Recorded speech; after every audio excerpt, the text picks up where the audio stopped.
Well, good morning, everybody. Welcome to another round of coffee and questions. What's today's topic?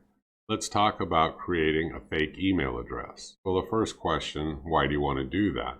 Well, a lot of websites you go to require you to enter an email address, and a lot of times I don't feel like giving them my correct email address.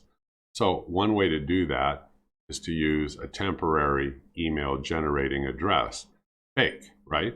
Okay, let me change the screen, and I'm going to give you the website right now to go to, and it will create an email address for you that's good for 10 minutes. Once you navigate to the web address I gave you, you'll see there's a counter here, and it starts to count down the time that you have left to use the email address.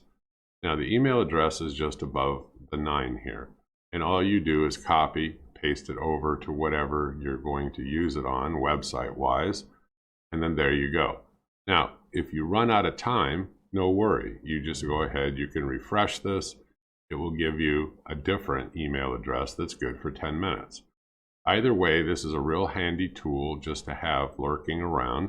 It's for intermittent use, I understand, but it does come in handy. And I don't want to end up on all these people's mailing lists by giving them my real email address. So I would encourage you to think about it and keep it handy. It's a free link. There's nothing to download. There's no spam attached to this. There's no adware, malware, anything like that. It's just a real handy site. All right, folks, so I'm Merlin. I'm the home handyman's helper when it comes to tech tips and tech reviews. I hope you click subscribe. I hope you keep following us. And if you do know of something better, drop it in the comment below.